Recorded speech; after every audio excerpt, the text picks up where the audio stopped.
¿Qué tal? Pues aquí estamos en Gastroturismo con Sentido, como cada lunes, con nuestro invitado, que es el chef Fernando Valdés, que bueno, pues la verdad hoy estamos pues con este tema que acaba de pasar de la Revolución Mexicana a 115 años, que se dio esta primera revolución del siglo XX. Y la verdad es que pues hay mucho que hablar en este sentido, en este tema, porque pues dio pues muchísimas cosas esta revolución y pues vamos a saborear platillos, a ver qué sucedió con todo esto. Bienvenido, chef, ¿cómo estás? Muchísimas gracias, muy bien, gracias por la Ay, invitación. me da mucho gusto que estés aquí y bueno, pues tenemos que hablar de las cocinas de esa época, ¿no? Claro, no habría revolución si no hay porfiriato. Ajá, Así es. pues don Porfirio, nuestro querido don Porfirio, se quedó nada más y nada menos que 30 años en el poder, Nada que bueno, más. no vamos a hablar de política, pero bueno, entonces, ¿cómo era en esa época? Porque no podemos hablar del tema de la revolución, sino hablamos del tema de la época del porfiriato. ¿Cómo eran las cocinas en esa época? Bueno, pues debemos de entender el parteaguas que tuvo México en esta parte del porfiriato. ¿Por qué? Porque pues nosotros como mexicanos traíamos una dieta muy arraigada, muy con nuestras raíces, ¿no? Algo muy importante que nunca debemos de olvidar son la Santa Trinidad gastronómica, que es el chile, el maíz y el frijol. Muy bien, entonces esa era nuestra dieta, muy bien. Cuando nuestro presidente, ¿no? Don Porfirio, pues está en el poder, empieza a adoptar mucha esta parte de lo que es la tendencia, no tendencia, pues toda la parte de la cultura francesa, muy bien, entonces ya también en esta época o en esta parte empiezan a haber personas que empiezan a viajar, empiezan a conocer. Entonces cuando llega nuevamente aquí a México es como que su, no golpe de realidad, pero ya ven una cocina muy tradicional. Entonces la gente empieza también a optar por esta parte del parteaguas. Sí, sí, sí, es verdad.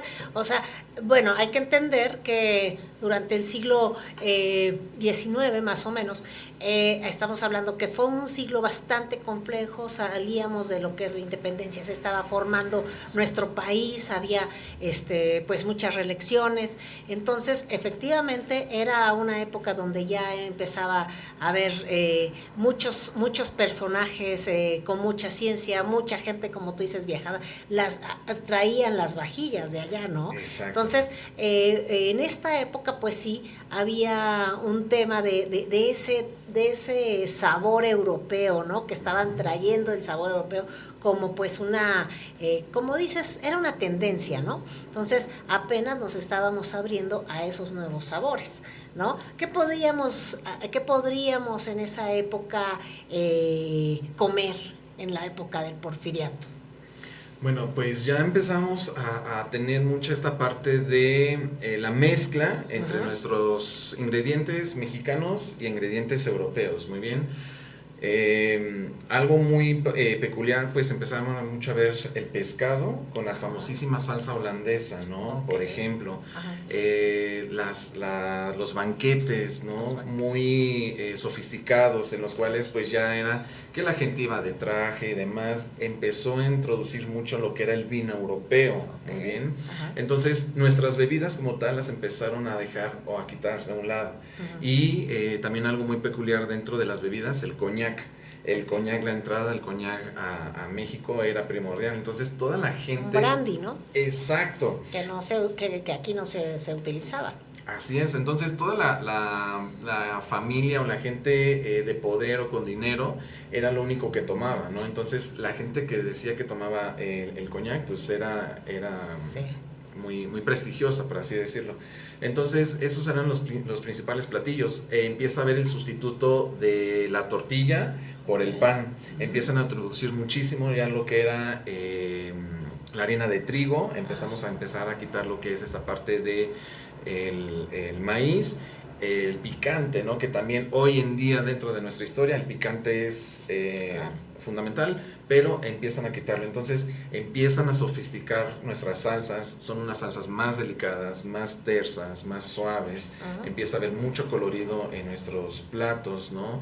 Esta parte de los cortes, ¿no? Un corte muy peculiar que también se ha ido perdiendo, pero los famosos queneles. ¿Qué es el quenel? Es un corte de la cocina básica, que en el cual empezamos a tener 7 caras en un vegetal, puede ser zanahoria, papa, muy bien. Entonces empiezan a haber muchas cremas, muchas sopas, muy bien. Entonces es lo que empiezan a introducir dentro de nuestra gastronomía en el porfiriato. Pero pregunta, eso era en las familias adineradas. Así es. Pero ¿qué pasaba con las familias que no tenían esa adquisición? Porque, bueno, estamos hablando de que eran las mesas y los grandes banquetes, pero la gente común, ¿qué comía? Seguían con lo básico. Con lo básico de nuestra cocina tradicional. Vuelvo a lo mismo, chile, maíz y frijol. Muy bien. Algo también muy importante que quedó dentro de lo que es el porfiriato, empiezan a surgir mucho los tacos. Muy bien. Los tacos era un plato muy básico, muy esencial, porque hoy en día, ¿qué es lo que hacemos? Una tortilla, un guisado y tenemos un taco. Y toma, precisamente, ahorita nos vamos a adelantar, toma un auge tremendo en la época de la revolución el taco, porque era una comida de prisa. Pero bueno, vamos a seguir un poquito para no adelantarnos. Ahí empiezan el tema de los postres también en el porfiriato, porque se vienen, como tú dices, las cremas holandesas o los chantillis. ¿Qué tipo de postres se usaban en esa época? Por ejemplo, los Enclair. Explica a la gente que nos está escuchando qué es el Enclair. El Enclair es un postre francés, muy bien, en el cual podemos decir, bueno, para explicárselo y lo puedan entender muy rápidamente, es un panecillo con un poco alargado y va relleno. Puede ser de una crema pastelera o una crema montada, por ejemplo. Entonces esos Enclair eran muy populares. También empezaron a utilizar otros postres muy emblemáticos como el flan. El flan pues era, a pesar de que ya hoy en día lo utilizamos mucho en la cocina mexicana, es un postre mexicano, pero lo empezaron a utilizar muchísimo. Un crème brûlée, ¿no? Un crème brûlée. Un crème brûlée, ¿no?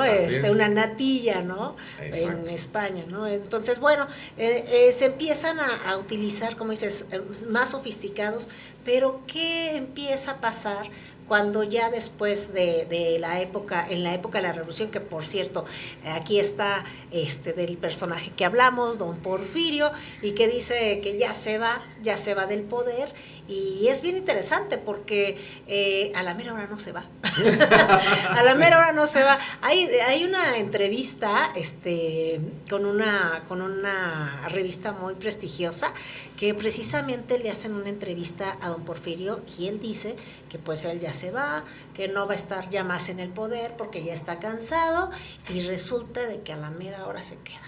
Entonces se queda don Porfirio y pues precisamente empiezan toda la gente a planear esto junto con un personaje que bueno pues ya ustedes se acordarán de él, Francisco I. Madero. Entonces empiezan son varios personajes, pero un principal es don Francisco I. Madero, que empieza junto con otras personas a ver, sufragio efectivo, no reelección, ¿no? Entonces empiezan a decir que no, y curiosamente esta revolución estalla exactamente el 20 de noviembre de 1910, a las 6 de la tarde. Le empiezan a programar y sí avisan, así como ahora luego dicen que de las marchas como el día de hoy, pues esto sí está planeado y sí la avisan, y pues es la primera revolución del siglo XX, como lo decíamos desde un principio. Y entonces empieza a haber pues un movimiento armado. ¿Y qué pasa? Bueno, la verdad es que es una de las luchas más documentadas de la Revolución Mexicana, muy documentada, un periodista muy famoso que se llama John Reed. ¿Y qué pasa en el tema gastronómico? Porque sí es que se tenía que comer. ¿Qué pasa? ¿Qué se da con todo el tema gastronómico, que por cierto tú dices, ya se usaban los tacos, pero aquí cobra súper realce los tacos. ¿Por qué?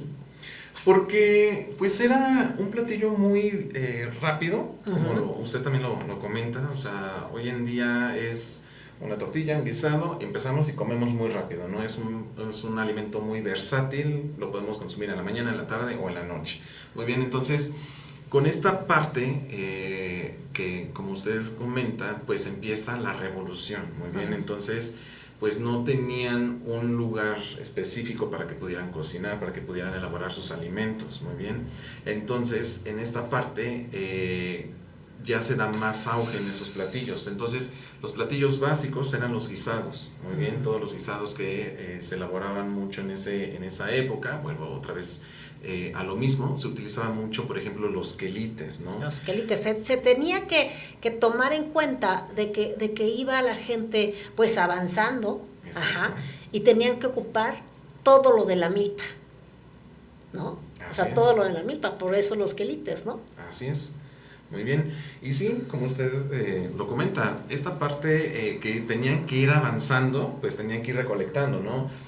Los chiles, algún tipo de semillas, los quelites, todo lo que se nos da en una milpa, ¿no? Obviamente el elote, los hongos, la flor de calabaza.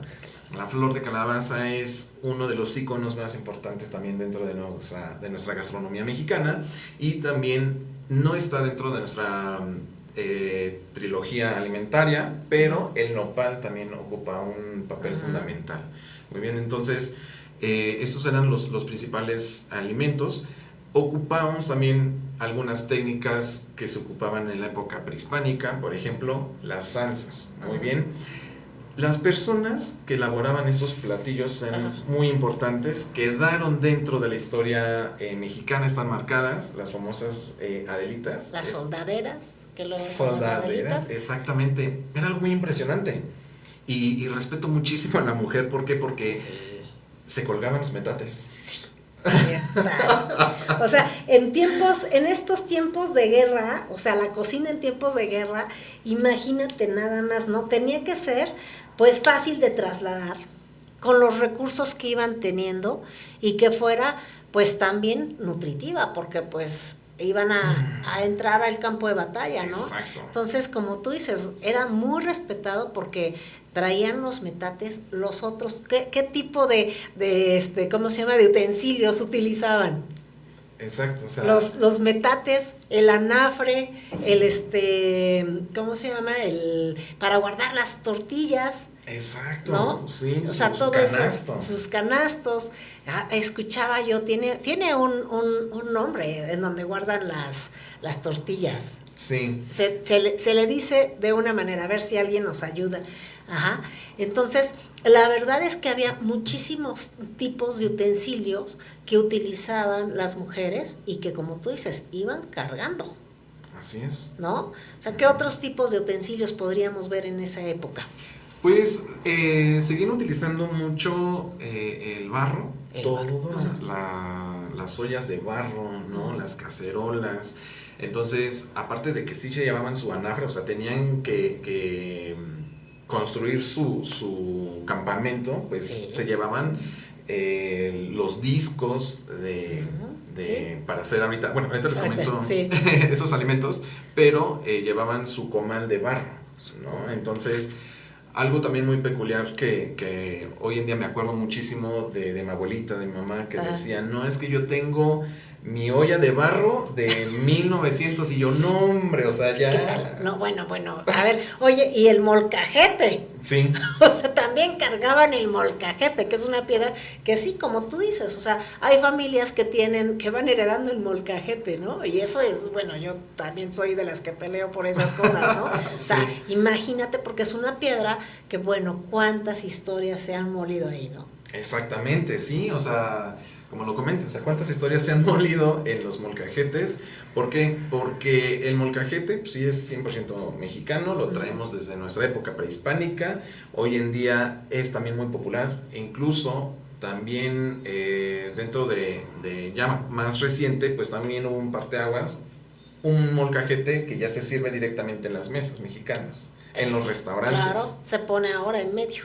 Exactamente. ¿No? Sí, sí, sí, como tú dices. Sí, la verdad es que, bueno, pues eran esos fogones, ¿no? Que ahorita, vamos, hasta hay algunos eventos que, por ejemplo, se llama Fogones de México.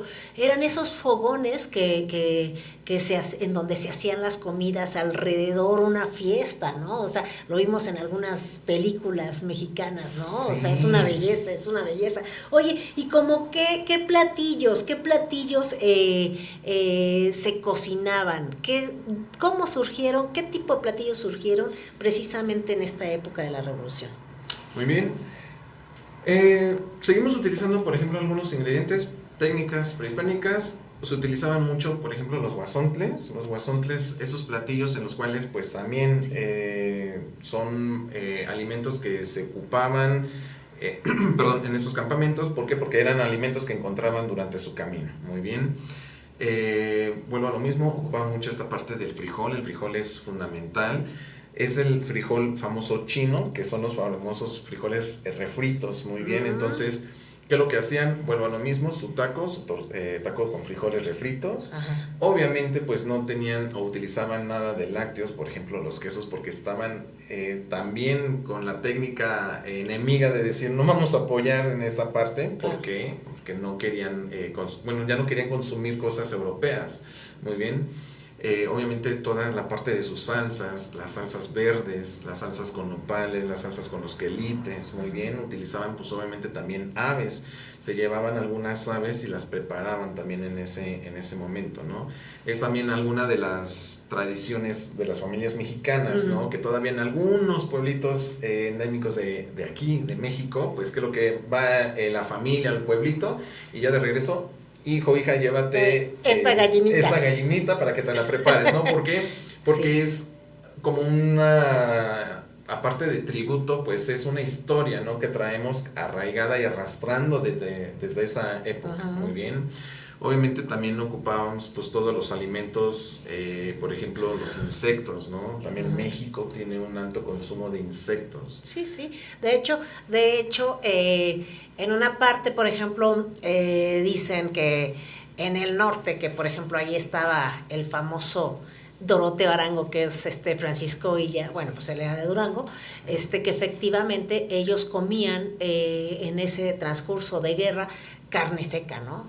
En el norte, y precisamente con Emiliano Zapata, que era en el sur, todo lo que era las hormigas chicatanas, los chinicuiles, chinicuiles no, perdón, los ¿cómo se llama? Los escamoles, no, tampoco, porque son de Hidalgo, no, los de aquí las hormigas, los chapulines. Son los chapulines que mucho se comían en Oaxaca con tlayudas, que decían que Emiliano Zapata precisamente comía pues muchísimos ese tipo de cocinas de insectos que traen mucha proteína. Entonces en el centro que comían lo que eran los charales, que son, ya sabes, son esos pescaditos precisamente en salsa. Pero surgen unos platillos en esta época de la Revolución. Así es. ¿Cómo cuáles? Está muy muy marcado que muchas de las veces dicen que es un platillo Tex-Mex. Es el famosísimo burrito. Sí, es cierto. O sea, yo siempre había pensado que era Tex-Mex y resulta que surge aquí. Exacto. En la época de la Revolución. ¿Por qué? ¿Por qué? Porque era un señor, ahorita se me olvidó el nombre, te lo recuerdo, en el cual llevaba alimento a los revolucionarios. Muy bien, entonces llevaba un burrito cargado con alimento. Ok. Muy bien, entonces todas esas personas en la revolución pues estaban ya sentadas, situadas en algún punto descansando y demás, y veían a lo lejos que venía el señor con el burro. Ok. Entonces le decían, ahí viene el burrito, ahí viene el burrito. No le hacían honor al señor, sino ahí viene el burrito, porque ya traía el burrito cargado con alimentos.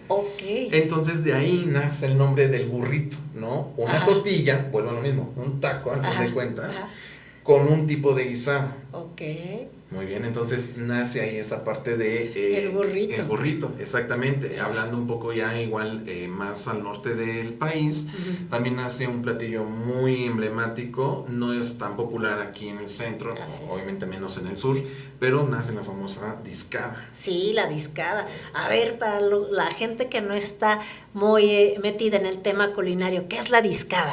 Muy bien, la discada se le da el nombre más que nada por el artefacto donde se preparaba, muy bien, que era un disco de arado. Bueno, hoy en día lo conocemos como disco de arado, pero era un disco de metal, sí. Pesado. Entonces, como era un disco grande para que pudieran hacer bastante alimento para toda la gente, pues era un disco grande de metal, muy bien, en el cual prácticamente era en hecho de carnes, como usted lo acaba de comentar, muy bien. Hoy en día se le agregan algunos tipos de embutidos, como salchicha, jamón, verdura. Exactamente. Pero antes era de carne. Pura carne. Pura carne. Desde el norte, porque en el norte pues mucha carne. Exactamente, muy bien. Entonces, como lo comentaba, necesitaban tener toda esa parte de energía, de proteína, pues para poder tener energías y dar hacia enfrente. Muy bien, entonces esa parte de los alimentos, esos platillos muy emblemáticos que nacen en esta época de la revolución. La comida que hoy para nosotros son esos taquitos, esos tlacoyos, surgen precisamente también en esta época, en este, ahora sí que momento de la revolución, como cuáles otros también. También teníamos mucho los tamales. Los tamales. Bueno, los tamales son prehispánicos y siempre, pero es un alimento que hasta la fecha, en cualquier celebración hacemos tamales. Ahí viene el 2 de febrero. Ya me estoy adelantando. Sí, o sea, utilizaban mucho esta parte de los tamales, de las enchiladas, como lo comenta de los tlacoyos, ocupaban muchísimo el maíz. Dicen que también surgieron las tortas. A ver, cuéntame. Ahí le va un pequeño dato. A ver, cuéntame. Exactamente, sí, las tortas, surgen las tortas como tal, pero también tenemos nosotros un pan mexicano, es un poco más aquí del centro del país. Bajo. El pan bajo. Pan bajo. Decían que era el pan bajo. El pan para la gente baja. Exactamente. ¿Correcto? Así es. Por eso se llama pan bajo. Pan bajo. Pan bajo, pero es pan vaso. Exacto. Entonces nace también este platillo, este alimento como tal, muy bien, en el cual era un pan, como menciona, lo abrían y lo rellenaban, muy bien, lo rellenaban para que pudieran ellos también tener ese tipo de alimento. Las tortas, como lo mencionan, ¿por qué? Porque elaboraban un alimento. Y lo que quedaba, ¿no? Lo que quedaba, lo guardaban y luego lo metían precisamente en un pan bajo o en un pan vaso, que ya luego fue torta. Así es. Para que les durara y fueran todavía, iban caminando, iban avanzando, y lo guardaban. ¿Es correcto? Así es. Y pues sabemos, ¿no?, que una torta, un pan vaso, pues es un alimento que podemos ir caminando y comiendo. Sí. Yo ahorita venía así, con mi torta. Exacto. Oye, pero bueno, la verdad es que es increíble porque hasta la fecha, hasta la actualidad, cómo venimos nosotros ahorita en pleno siglo XXI, 2025, cómo venimos comiendo todo eso, porque es la comida que en todas partes como mexicano encontramos en cada esquina, ¿no? ¿Cuáles otros surgen? Pues obviamente, todos esos alimentos como las famosas fritangas que uno mismo conocemos. Las garnachas. Las garnachas, exactamente. No, bueno, las fritangas que van todas metidas en grasa, pero las garnachas, que es el alimento popular mexicano, ¿no? O nosotros mencionamos como callejero. ¿Por qué? Porque como lo mencionamos, en cada esquina, en las calles que venden o que consumimos, guaraches, los sopes, las quesadillas, todos los alimentos que vayan en base de la masa de maíz. Muy bien. Aquí les voy a hacer un pequeño paréntesis. Hace un tiempo, no recuerdo, fue un estandopero que había mencionado cómo le explicas sí, claro, a un extranjero la gastronomía mexicana, ¿no? Sí. Porque es la base del maíz, ¿no? Sí, o sea, unas enchiladas pueden ser unos chilaquiles. Claro. Es lo mismo, ¿no? Ajá. O sea, nada más se corta la Y tortilla. un taco dorado. Y un taco relleno con salsa, ¿no? Exacto. Y una gordita. ¿Cómo los podemos definir? También es con salsa, ¿no? Sí, incluso los mismos mexicanos dicen, estoy comiendo una gordita. Y yo, sí, una gordita. Y, no, pero es que no es gordita. No, sí es gordita. Y yo, no. Es sope. Es O sope. memela. La memela, ¿no? La Ahorita memela. que acabo de mencionar la memela, pues sí, es un guarache, por así mencionarlo. Por ejemplo, yo que soy de la Sierra de Hidalgo, pues prácticamente una memela es casi medio kilo de masa, ¿no? Pero aparte, a ver, también en esta época tendría que ser súper nutritivo, ¿no? Entonces, a lo que decíamos, por ejemplo, una torta, pues tenía ahí ya el guisado adentro, ¿no? Exacto. Un taco, que precisamente iba relleno de algo, de proteína, a veces, ¿no?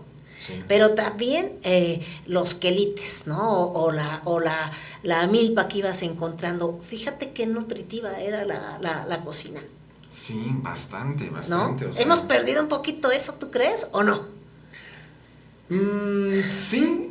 Por la cocina industrializada ahora, ¿no? La comida industrializada. Bastante. Aquí, pues, en el tema gastronómico, no podemos decir que se ha perdido eso, pero también tenemos que entender que sí, nuestra gastronomía pues es un poco pesada, ¿no? Uh-huh. ¿Por qué? Por toda la elaboración de los ingredientes, ¿no? Si hablamos, por ejemplo, de un mole, por ejemplo, de las garnachas, ¿no? Que estamos ahorita mencionando, que es maíz, ¿no? Es una masa como tal. Algo muy, muy peculiar que, por ejemplo, a la gente del norte se le hace muy raro que la gente del centro y más que nada en la Ciudad de México, Estado de México, se coman una torta de tamal. Sí, ¿no? claro. Porque dicen, no puedo entender masa rellena de masa. Y qué rico es. Le voy a decir algo, ¿no? Nosotros del centro del país, de Hidalgo, una frase muy coloquial, los famosos guajolocombos. Wow. Que es una torta de tamal con un champurrado. ¡Claro! ¿Y cómo hacemos el champurrado? Con masa. Con masa de maíz. No, bueno, o sea, a ver, entonces, ahí como que hay una contradicción, ¿verdad? También ahora sí que la cocina un poco con un poquito de calorías, ¿no? No nada más es la industrializada. Pero bueno, oye, a ver, ¿y qué bebían en esta época de la revolución? ¿Qué se bebía? Ok. Ahorita hablando del tema del champurrado, pues sí, obviamente los atoles. Los atoles. Exacto. Que también eran muy nutritivos. Sí, ¿no? sea, era muy nutritivo, era una bebida que los confortaba, porque una bebida caliente, una bebida dulce, ¿no? Entonces les ayudaba también muchísimo. Ajá. ¿Lo endulzaban con qué, por ejemplo, en esa época? Por ejemplo, los endulzaban con... ¿Con piloncillo? Así es, con el famoso piloncillo, que pues es un endulzante que lo podemos llevar sin problema. ¿Y alguno. cómo está ahorita el piloncillo en auge? Yo creo que es importante ver todo lo que tenemos, la riqueza de la gastronomía mexicana. Hace precisamente 8 días que platicábamos con Raúl Guerrero y la chef Ani del nombramiento de la gastronomía mexicana. O sea, tendríamos que ver todo lo nutritivo que tiene nuestra gastronomía, ¿no? Sí. O sea, porque la verdad, o sea, esos atoles, ese piloncillo, que de nuevo hay que regresar a esas cosas. Porque la verdad es que el pinole, ¿no? O sea, hay tantas cosas que aquí en México tenemos que tendríamos que, la verdad, tener una dieta muy, muy balanceada nosotros los mexicanos, ¿no? Exactamente. Sí, o sea, la gastronomía mexicana, incluso me atrevo a decir que es muy envidiada por otros países. Claro. Porque es muy variado, o sea, tenemos de todo, ¿no? O sea, si nos vamos obviamente a nuestras costas, pues tenemos toda la variedad de pescados, de mariscos, tenemos buenos atunes, tenemos buenos salmones, obviamente el norte del país pues tiene toda esa parte de nuestras carnes, Así ¿no? es. Toda esa parte de los buenos ganaderos pues se encuentran en la parte norte. Si nos vamos un poco más al sur encontramos toda la fruta exótica, Sí. ¿no? Entonces nuestra gastronomía mexicana es muy, muy, muy variada, ¿no? Claro. Es muy rica en ese tipo de aspecto. Incluso, hablando o todavía tocando el tema, ¿no? En esa época, pues también, ¿qué es lo que ellos hacían? Era, obviamente, darle ese alce, ¿no? A nuestra gastronomía. ¿Por qué?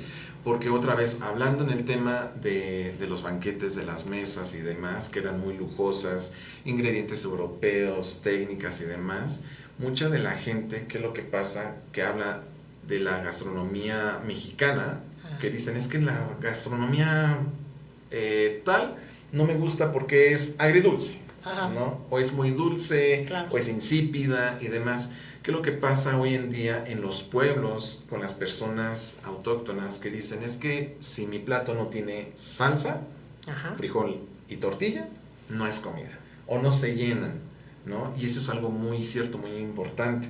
Debemos otra vez de retomar esa parte. ¿Por qué? Porque, por ejemplo, el tema del frijol es un alimento muy balanceado, muy rico, muy versátil, ¿no? Sí.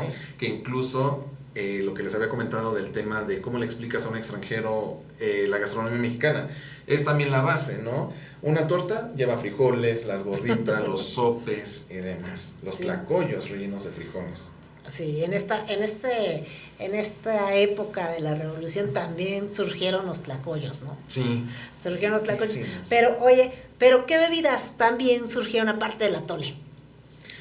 Pues, por ahí veía yo que surgió el café de olla, sí, endulzado con piloncillo, ¿no? Sí, el café de olla, pues es también una bebida mexicana, a pesar de que, bueno, el café lo podemos tomar en todas partes del mundo, ¿no? Pero el famoso café de olla, pues no nada más es el café endulzado y listo. Hay muchas regiones que incluso les agregan algún tipo de una pequeña especia, ¿no? Por ejemplo, sí, clavo, pimienta, sí, es verdad, ¿no? Hay algunos que les agregan, por ejemplo, cáscara de naranja. Muy bien, rico, para que se vuelva o tenga otro tipo de toque. Qué rico. Ajá. Una vez,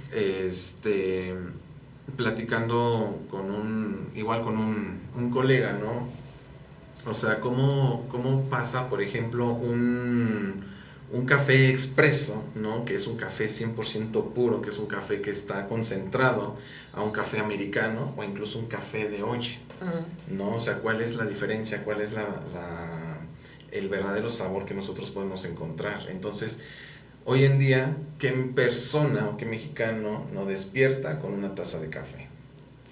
¿No? En las familias mexicanas, después de una comida, ¿qué es lo que tomamos? Una taza de café, exactamente. Entonces, sí, esta bebida emblemática, ¿no? Que pues cuando hace frío, para calentarnos, una taza de café. E incluso, no sé si le ha pasado o ha escuchado, que también se me hizo muy irónico, pero en las tierras calientes toman bastante café. Sí, así es. ¿No? Uno para que se puedan temperar. Entonces, esta bebida emblemática pues también ha sido recordada o ha estado marcada en en estas regiones, ¿no? Entonces, no podían tomar, por ejemplo, bebidas muy marcadas mexicanas. ¿Por qué? Porque pues obviamente volvemos a lo mismo. Tenían que estar viajando, tenían que ir caminando, tenían que estar en diferentes tipos de regiones. Entonces, si llevaban algún tipo de bebida que tuviera que mantenerse en una temperatura baja y demás, era imposible. Pero también tomaban el pulque en esa época, ¿eh? Había muchas haciendas. Hay que también, precisamente en esta época de la revolución, una de las cosas que pasaba es que los revolucionarios tomaban las haciendas. Entonces, pues ahí había muchas haciendas, y aquí en Hidalgo, haciendas pulqueras. Entonces, también el pulque, dicen que, o sea, yo estuve indagando y el pulque también era parte de que en esa época de la revolución también se tomaba pulque, porque también, pues bueno, después de la batalla, agarraban la fiestuki, ¿verdad? Agarraban la fiesta. Entonces, pues sí se tomaba lo que era el pulque, aguardientes. Aguardientes. Ajá, exacto. también. Entonces todo esto lo iban transportando y lo transportaban nuevamente lo que decimos, las mujeres, ¿no? También. Sí. Hablando de este tema también de los aguardientes, pues elaboraban sus famosos licores, al fin de cuentas. ¿Por qué? Porque, ¿qué es lo que hacían? Maceraban algún tipo de hierbas, que recordemos que también México tiene mucho de lo que es los alimentos que curan, por ejemplo. ¿Qué es lo que pasa? O la cocina medicinal. ¿Qué es lo que pasa cuando una persona se enferma del estómago, ¿no? Tómate este tipo de té. Claro. Tómate este tipo de bebida, ¿no? Tómate el famoso, cuando nos enfermamos de gripa, el caldito de pollo, que nos hace mamá, la sopita y demás. Es la cocina medicinal, ¿no? Entonces, ¿qué es lo que hacían? Por ejemplo, con los aguardientes, no sé si le ha tocado o ha escuchado que, por ejemplo, tenían algún tipo de raspón y los curaban con un aguardiente macerado con algún tipo de hierbas, ¿no? Sí, claro. También es algo que si nos escuchan de otra parte del mundo, que nos van a decir, bueno, ¿cómo es posible que los curen del susto? Pero curen del susto, sí. Aquí en México, o sea. En México se nos da esa parte y creo que sean aguardiente. Aguardiente. ¿No? Aguardiente con muchas flores, con muchas hierbas. Sí. Entonces, el aguardiente siempre ha estado marcado, ¿no? ¿Qué es lo que pasa? Incluso lo vemos en algún tipo de películas mexicanas, que tienen una herida, la abren, se limpian con aguardiente, un trago para aguantar el dolor y vámonos, ¿no? Sí, o cierto, sea, para sí, curarnos. Sí, efectivamente. Entonces, ¿no? Bueno, también el aguardiente. entonces el aguardiente también lo tomaban, ¿no? Ah, sí, queda muy marcado. Oye, ¿y habrá habido en esa época, no se usaban tanto los cocineros? ¿Eran puras mujeres las que cocinaban? Puras mujeres. Puras mujeres. Sí, eran puras mujeres. En las cuales pues es lo que le comento, o sea, esta mujer como tal pues iba, aparte de que pues iba a los ríos o a buscar el agua, llegaban a los campamentos, elaboraban, cargaban el metate y demás, estaban preparadas y entrenadas para tomar una escopeta y apuntar. Y tenían mejor puntería muchas de las veces, ¿no? Oye, o sea, aparte de que cocinaban, también le entraban a la guerra, ¿no? O sea, Exacto. super mujeres. Sí, o sea, es lo que comentamos, esa parte, ¿no? Entonces, en cuestión de como tal de los cocineros, pues sí, también los hombres tenían que entrarle porque pues era una necesidad. Aquí las cosas surgen a partir de una necesidad, ¿no? Entonces, pero ¿cuál era ese papel importante? Las personas que cocinaban, pues sí, nuestras Adelitas. Nuestras Adelitas. Que eran también enfermeras, ¿no? Precisamente le llaman Adelita por esta, era una mujer precisamente del alta, o sea, no era una mujer de la alta sociedad, que precisamente se une al Ejército de División del Norte. Y ella era, bueno, pues eran enfermeras, pero también pues cocinaban, ¿no? O sea, entonces de ahí sale el nombre de las Adelitas. Sí. Oye, pues la verdad es que aquí en Gastroturismo Consentido siempre tratamos de poner cosas aquí sobre la mesa, que algunos, pues para que sepan de qué estamos hablando, porque sí sabemos, por ejemplo, del tema de la revolución, pero sin embargo, pues sabemos que pues hay comida alrededor de esto, ¿no? Y en un evento histórico de nuestra historia de México, que es la Revolución Mexicana. ¿Tú conoces el Monumento de la Revolución? He tenido la oportunidad de verlo por la parte de afuera. Desafortunadamente el día que fui estaba en remodelación o simplemente tuve la mala suerte de no poder entrar. Bueno, pues a todos los que no han ido al Monumento de la Revolución Mexicana, que está en la Ciudad de México, es un monumento hermoso, la plazoleta enorme. La verdad es que es digno de visitarlo. O sea, hay precisamente hasta metralletas, esas metralletas 508 de las que que hablábamos que las Ok. mujeres las tomaban también, precisamente en esta primera revolución del siglo XX se empezaron a utilizar las metralletas en este evento tan, pues, ahora sí que en esta guerra, porque pues al final fue una guerra, y en es un museo que está aquí ahora sí que en la Ciudad de México. Yo te invito a que lo visites porque está increíble, de verdad. Tiene vestimentas, tiene las carrilleras, tiene todo lo que fue de la Revolución Mexicana, y bueno, puedes ahora sí que subir hasta la cúpula, me parece que se llama cúpula, no sé. ¿Así? Uh-huh. Y la verdad es que es hermosísimo este museo monumento, que la verdad es que lo tenemos, o sea, es visita obligada como mexicano, ¿no? Okay. Entonces, yo creo que la verdad es que aparte de las épocas que tenemos aquí en México, como las fiestas del 15 de septiembre, que todos nos vestimos de mexicanos, yo creo que la verdad algo muy digno y saborear es el tema de la Revolución Mexicana, porque precisamente en esa época es cuando surgen todos estos platillos, que ahorita hasta la actualidad pues los vemos en la cotidianidad, pero decimos, bueno, ¿y cómo surgieron? ¿No? Entonces yo creo que la verdad es muy importante que sepamos y que dignifiquemos todo esto, ¿no? Sí. Y que regresemos a lo mejor a los guisaditos de nuestras mamás. Exactamente. ¿No? Sí, toda esta parte de que lo mencionan. Los guisados en la cocina mexicana son fenomenales, ¿no? Tocando también el tema que acaba de mencionar de, por ejemplo, el 15, el 16 de septiembre, ¿no? 20 ahorita de noviembre. ¿Qué pasa, por ejemplo? Si tomamos otra vez el papel de mexicano, ser mexicano, ¿no? Entonces, normalmente toda nuestra gastronomía, todos nuestros platillos tienen historia. Un pozole, un chile en nogada, un mole, ¿no? Claro. Entonces, a pesar de que tienen a lo mejor diferentes épocas, diferentes historias, pero está marcado dentro de nuestra gastronomía, ¿no? Nos identifica como mexicanos, ¿no? Toda esta parte de la elaboración de los platos que nosotros consumimos, de los guisados de mamá, de los guisados en casa.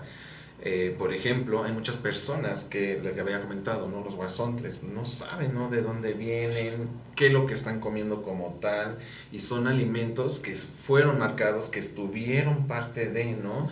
El tema de que les había comentado de, por ejemplo, los burritos, es que dicen, no, pues es comida Tex-Mex, es comida extranjera, muy consumida, sí, tiene parte de influencia porque estamos pegados a este país, pero pues es un platillo mexicano que surge en la época de la Revolución, ¿no? Platillos como por ejemplo les había comentado que hay muchos que no conocen, que dicen una discada, ¿no? Una discada, bueno, nosotros, bueno, como gastrónomos pues sabemos, ¿no? Cómo se hacen, cómo surge, su historia, cuál es el artefacto con que está elaborado, ¿no? Pero pues obviamente para los norteños es súper básico, ¿no? Esta parte, entonces sí, el volver a retomar, ¿no? Toda esta parte de nuestra cultura y demás, yo les hago esa invitación directamente, porque muchas de las veces entiendo, ¿no? Que a lo mejor queremos cuidar a lo mejor nuestra imagen y todo eso, y pues sí está muy cargada, ¿no? Pero es nuestra alimentación, es nuestra identidad como mexicano. Así es, así es. Y bueno, pues oye, ahora también es que pues de algún tiempo para acá, pues tienen mucho auge los restaurantes mexicanos. Sí. En el mundo, Sí, o sea, en el mundo. Y vemos como un quelite, que es pues algo así que nosotros lo vemos normalmente en los mercados, ¿no? Ahora son platos en grandes restaurantes con estrella Michelin, ¿no? O sea, sí. Vemos, ¿no? O sea, platillos que tú dices, ¿de veras? ¿Con un nopal? ¿De veras? ¿Con un guansontle, por ejemplo? Entonces, la verdad es que sí hemos visto que muchos restaurantes, muchos chefs mexicanos están dignificando la gastronomía y aparte están haciendo nuevos platillos, ¿no? nuevos platillos con esos, a lo mejor con esos, de algunas maneras, con algunas bases que nosotros ya teníamos y ahora las están innovando, ¿no? Están innovando mucho en la gastronomía mexicana. Así es. ¿No? Sí, eso es algo muy importante. ¿Por qué? Porque los alimentos muy básicos, por ejemplo, si nos vamos otra vez a los pueblitos, la gente allá de hambre no se muere. ¿Por qué? Porque todo lo tienen en sus huertas, todo lo tienen en el campo como tal, ¿no? El nopal, los quelites, calabaza, la flor de la calabaza, los nopales y demás, y tienen un manjar como tal. Muy bien, entonces, ¿qué pasa en esos restaurantes que empieza a haber auge nuevamente? Desafortunadamente empezó a perder un poco esa parte de nuestra gastronomía. ¿Por qué? Por toda esa parte de la industria también gastronómica que está entrando muy fuerte al país.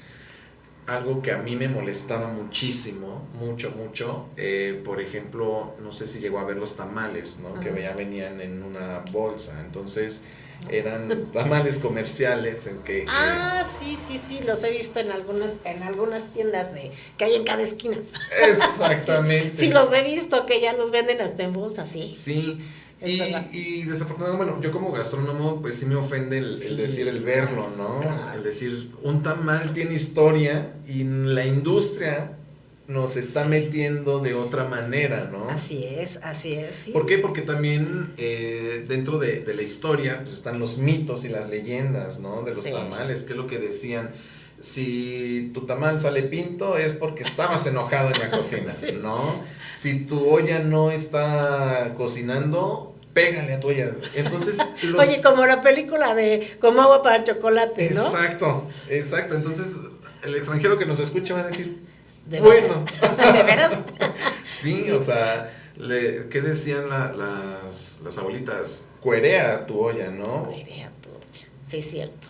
Así es. Oye, algunas técnicas muy mexicanas que ahorita también están en auge, esa técnica del ahumado, ¿qué tal?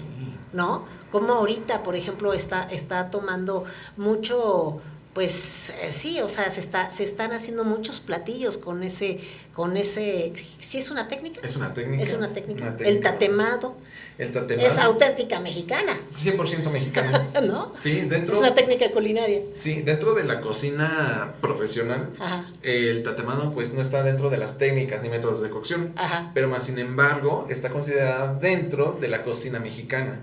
Porque vuelvo a lo mismo y tocando el tema, ¿no? En la época de la Revolución llevaban sus discos, bueno, sus comales de barro y todo era literal, tatemado. ¿Qué es lo que es? Es una superficie caliente, nada más, ¿no? Entonces, los tatemados son muy peculiares en las salsas, ¿no? Y tiene un sabor diferente. Ah, sí. O sea, déjame contarte, ayer tuve unos invitados en casa y hace 15 días compré un comal de piedra. Muy bien. Wow, lo compré grandote. Ayer lo curé con aceite de olivo que me dijo la persona que me lo vendió y puse ahí unas verduras a asar. Qué sabor tan diferente. Bastante. ¿Ese es el tatemado? Sí. ¿Sí? Cuando nosotros empezamos a poner un producto en nuestra comal caliente y que se empiece a ver como ligeramente quemadito, no está quemado, ¿no? Entonces cuando se ve ese ligeramente quemadito, eso es lo que nosotros estamos haciendo, estamos tatemando un producto como tal. Wow. Entonces esa parte del tatemado sí es muy importante. Por ejemplo, ¿qué es lo que pasa? También lo que había mencionado, ¿no? Que ya muchos chefs mexicanos están empezando a levantar nuevamente el nombre de México en cuestión de la gastronomía. Esta parte también de lo que comentó casi en un inicio de las cocineras tradicionales, ¿no? De las cocinas de humo. ¿Qué son las cocinas de humo? Son literal los fogones. Pues son estos lugares en cada estado que no cocinan con nada moderno, ¿no? O sea, no tienen, pues obviamente la licuadora que todo el mundo tenemos. Ni estufa, ¿no? Todo es a leña y mídelo y sácale un tronquito y mete otros tronquitos y demás. Yo tuve la oportunidad de internarme un par de semanas en la Huasteca para aprender, y un arroz que yo les puedo enseñar a mis alumnos, no pude hacerlo. Entonces sí me frustré un poco. ¿Por qué? Porque no es fácil cocinar a leña o el fuego, ¿no? Sí, no. Yo en mi estufa le mido, le bajo, le subo, y yo sé, ¿no? Yo a lo mejor con vista puedo decir, pues estamos a tantos grados aprox, pero por eso les decimos las maestras cocineras. Las maestras. Porque ellas sí son maestras cocineras. Exacto, sí, porque les saben cómo va su fuego, sí, ¿no? Exactamente. Increíble, ¿no? O sea, mucho que aprender de ellas. Entonces, aquí sí podemos decir que la comida tiene otro sabor. ¿Por qué? Porque el mismo humo empieza a impregnar un poquito en la comida, ¿no? Qué rico. Exactamente. O sea, ¿quién no ha comido, por ejemplo, una carnita asada? Que literal, nosotros como hombres nos sentimos los machos alfa, lomo plateado, que salimos con nuestro asador y prendemos, que nos tardamos 10 años en prender el carbón. Sí. Y hacemos nuestra carnita, ¿no? Y tiene un sabor totalmente diferente que si la hacemos en un comal. Claro. Oye, esa salsa entonces en el molcajete sí es diferente a la licuadora. Sí. Totalmente, ¿no? Sí, totalmente. Oye, pues bueno, hay tanto que la verdad es que la gastronomía mexicana es exquisita, y sin duda en este aniversario que fue el 115 aniversario de la Revolución Mexicana, pues tenemos que recordar a esas mujeres que precisamente llevaban el anafre, el molcajete, el ¿cómo se llama? El metate, ¿no? Y que lo iban cargando, y sobre todo que hacían felices a muchísimas personas, ¿no? En esta época de conflicto, en tiempos de guerra, ¿no? Entonces la cocina, pues qué rico que nos hayan dejado esos sabores, que hasta la fecha los tengamos, y pues a honrar a todas esas mujeres que ya no están, pero que seguramente en esos momentos pues fue un deleite para esos momentos de conflicto, ¿no? Sí. Llegar y comer, con que te sirviera una bellísima delita la comida, una tortillita, qué alegría en el corazón, ¿verdad? Sí, bastante. O sea, el hecho de que hoy en día nos comamos una tortilla literal con sal es riquísimo. Así es. Entonces riquísimo. Estamos recordando esta parte de nuestra época de la revolución, ¿no? Los famosos tacos, sí. El hecho de que tomen una tortilla y literal, ¿qué es lo que hace el mexicano? Agarrarla, ¿no? Directamente. Es recordar y poner nuevamente en alto, ¿no? Nuestra gastronomía mexicana. Así es, chef. Pues oye, pues muchísimas gracias. La verdad es que siempre es un gusto tener conversaciones aquí en Gastroturismo con maestros también que están enseñando a las nuevas generaciones. No podemos, o sea, por nada del mundo dejar que los alumnos que están estudiando cocina o gastronomía, pues tienen que nixtamalizar, ¿no? Sí, tienen que nixtamalizar, tienen que hacer todo su proceso de nixtamalización para que puedan ser buenos cocineros. Pues sí, ¿no? Así es. Pues muchísimas gracias, chef. La verdad es que es un deleite platicar aquí en Gastroturismo con Sentido y recordar un poquito pues lo que se comía en la Revolución Mexicana. Ajá, esos antojitos que bueno, pues ya tenemos un poquito de hambre. Y bueno, pues nos vemos en 8 días y gracias por venir a compartir tus conocimientos, chef. Muchísimas gracias, maestro. Le agradezco mucho. Gracias, hasta luego. Hasta luego.